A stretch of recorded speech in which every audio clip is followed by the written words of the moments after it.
होगा। आप लोगों ने, ये तो गुरुओं का सेंटर है नागपुर, गुरु गोलवालकर का सेंटर है। आज का गुरु कौन है वो आप जानते होंगे। तो ये गुरुओं के सेंटर में आपने जरूर सुना होगा कि बीजेपी कहती थी, साल पहले तक कहती थी, 6 महीने पहले तक कहती थी कि बीजेपी का आने वाले चुनाव में मुद्दा होगा भ्रष्टाचार के खिलाफ। भ्रष्टाचार बीजेपी का मुद्दा होगा। लेकिन चुनाव शुरू होने से पहले, पार्लियामेंट डिसॉल्व होने से पहले, आज बहुजन समाज पार्टी ने बीजेपी को बिल्कुल नंगा कर दिया है। बीजेपी द्रौपदी की तरह से आज नंगी नजर आती है। बीजेपी आज द्रौपदी की तरह से नंगी नजर आती है। आज हर कोई जानता है कि कांग्रेस के मुकाबले में, दूसरी पार्टियों के मुकाबले में बीजेपी सबसे भ्रष्ट पार्टी है। कांग्रेस पार्टी ने 40-40 लाख में एक मेंबर पार्लियामेंट को खरीदा और वो भी सिर्फ 4 को खरीदा। लेकिन बीजेपी ने उत्तर प्रदेश में 50-50 लाख में एक एमएलए को खरीदा और उनको मिनिस्ट्री भी दी। एमएलए को 50 लाख रुपया और मिनिस्ट्री। हमें कैसे पता चला? क्योंकि हमारे लोगों को भी खरीद रहे थे। लेकिन जो नहीं बिके, बीएसपी के लोग जो नहीं बिके, जो ना बिकने वाले थे, जिस समाज को मैंने ना बिकने वाला समाज बनाया, उसका आज भी कोई एमएलए नहीं बिका है। अगर बीजेपी के एमएलए, अगर बीएसपी के एमएलए 12 बिके हैं तो 12 में से 2 ब्राह्मण हैं, 4 ठाकुर हैं, 1 कायस्थ है, 1 जाट है, 1 मुसलमान है और 2 कुणबी हैं। कुणबी तो आप समझते होंगे ना, इधर भी कुणबी होते हैं। छत्रपति शाहू महाराज वाले, शिवाजी वाले 2 कुणबी बिके हैं। छत्रपति के नाम पर हम उनको साथ में लिया, लेकिन वो 50-50 लाख में 2 बिक गए। लेकिन खुशी की बात है कि अगर 2 बिके हैं तो 10 हमारे साथ टिके हुए हैं। 10 कुणबी हमारे साथ टिके हुए भी हैं। तो इस तरह से साथियों, लेकिन शेड्यूल्ड कास्ट का, शेड्यूल्ड ट्राइब का, मोस्ट बैकवर्ड का जो बीएसपी का आधार है, उसमें से एक एमएलए नहीं बिका है। वो सब गरीब हैं। और आज भारतीय जनता पार्टी ने बीएसपी के एमएलए का रेट 1 करोड़ कर दिया है। जिस बीजेपी ने मेंबर पार्लियामेंट का रेट 1 करोड़ दिल्ली में रखा है, लखनऊ में बीएसपी के एमएलए का, बाकी का नहीं, बीएसपी के एमएलए का। क्यों? क्योंकि 12 गए हैं और 11 और चाहिए उनको। लेकिन 11 में से 1.25 महीना हो गया, आज तक उनको 1 नहीं मिला है। जो बीएसपी का आधार है, जो जिस समाज को मैंने ना बिकने वाला समाज बनाया है, उसमें से 1-1 करोड़ को एमएलए बिकने को तैयार नहीं है। 1 crore plus ministry, 1 crore plus ministry. अब कांग्रेस के अध्यक्ष को, नरसिंह राव को 40 लाख में खींच रहे हैं। उसने तो 40-40 लाख में, कांग्रेस पार्टी ने 40-40 लाख में एक एमपी खरीदा है।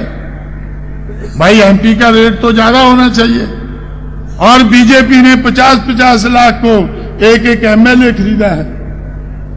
और बीएसपी के 3 मिनिस्टर, एक्स मिनिस्टर हैं, जिनको उन्होंने ऑफर दी है, तो उनके सीबीआई के पास उनके एफिडेविट हैं। तो बीजेपी कितनी भ्रष्ट पार्टी है। आज द्रौपदी की तरह से, हमारी द्रौपदी नहीं, बीजेपी वालों की द्रौपदी। मुझे तो द्रौपदी के बारे में ज्यादा मालूम नहीं है, लेकिन बीजेपी वाले को तो चांगला मालूम होगा। तो उनकी द्रौपदी की तरह से आज बीजेपी नंगी हो गई है। ये बीजेपी देश में सबसे ज्यादा भ्रष्ट पार्टी है। और पार्लियामेंट में मैं बैठकर कभी कभी जाता था पार्लियामेंट में, तो मैं अटल बिहारी को सुना करता था। क्या सुना करता था? Criminalisation of politics.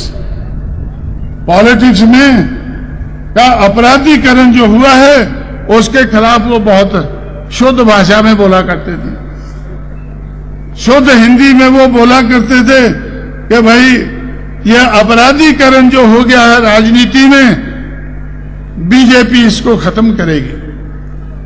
लेकिन आज भ्रष्टाचार के साथ साथ जो उन्होंने अपना 93 का मंत्रिमंडल बनाया है उसमें कितने अपराधी भरे हैं।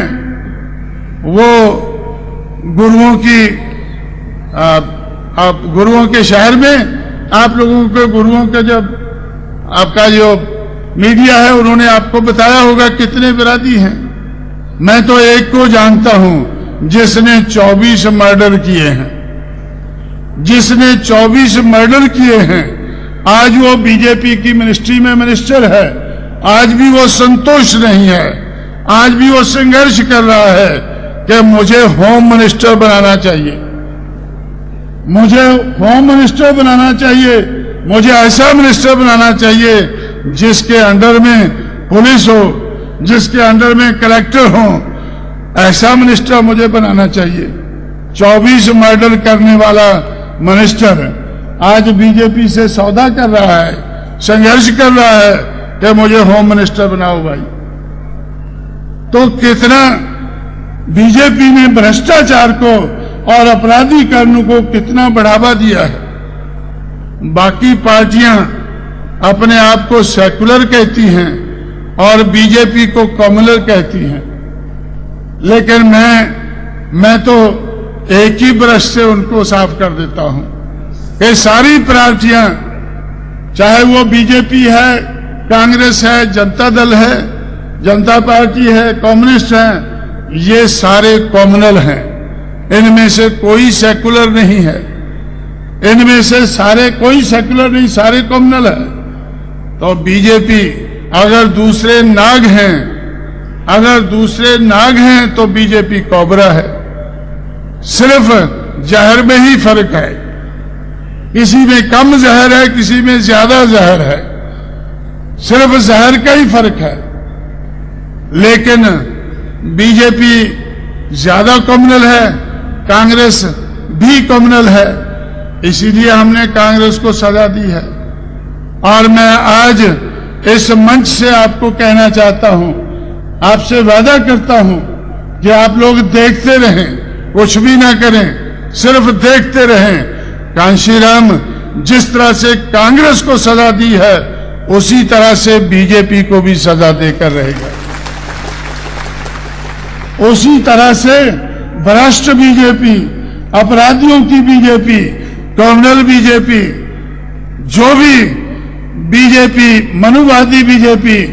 तो ये मनुवादी तो हम सबको समझते हैं, इसलिए हमको इससे ज्यादा कम्युनल आधार पर हमसे कोई ज्यादा नफरत नहीं करते हैं।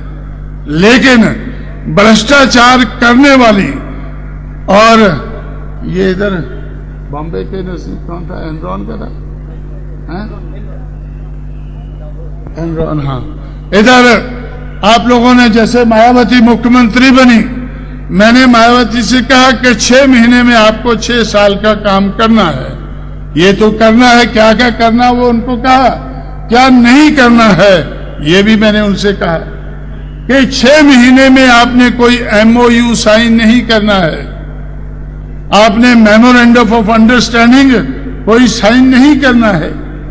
जैसे एनरॉन में बीजेपी ने किया है, शिवसेना ने किया है, ऐसा कोई मेमोरेंडम 6 महीने में आपने नहीं करना है, और उन्होंने नहीं किया है।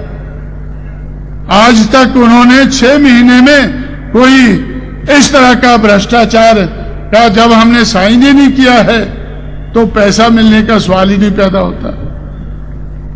लेकिन सारे लोग दिल्ली में कहते हैं कि बीजेपी ने एनरॉन के माध्यम से दूसरे MOU साइन करके, और आज जो लखनऊ में वो MOU साइन करते हैं और 13 दिन की सरकार में जो उन्होंने भ्रष्टाचार किया है उसके आधार पर 1000 करोड़ रुपए से ज्यादा इकट्ठा किया है। तो इसलिए बीजेपी क्या सोचती है, जो बीजेपी साल पहले चिल्लाती थी कि चुनाव होना चाहिए, आज जब चुनाव आ रहा है तो बीजेपी चुनाव से भाग रही है।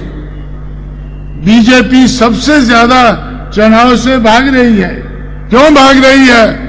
क्योंकि बीजेपी को लगता है कि कांशीराम और उसकी पार्टी ने हमें नंगा कर दिया है, अब पता नहीं और कितना नंगा कर देंगे, शायद चड्डी भी खोल देंगे, क्योंकि बीजेपी चड्डी वालों की पार्टी है। चड्डी क्या? तो इसलिए तो शायद कहीं हमारी ये चड्डी भी ना खोल दें, कहीं ज्यादा नंगा ना हो जाए, तो लोगों के पास इस हालत में कैसे जाएंगे भाई। इसलिए बीजेपी आज भ्रष्ट पार्टी होने के नाते, अपराधियों की पार्टी होने के नाते, तो आज बीजेपी लोगों के सामने जाने से भागती है, कतराती है। आप लोगों ने सुना होगा कि बीजेपी ने एक अभियान शुरू किया दिल्ली में अभियान शुरू किया कि जो मेंबर पार्लियामेंट पहली बार चुनकर आए हैं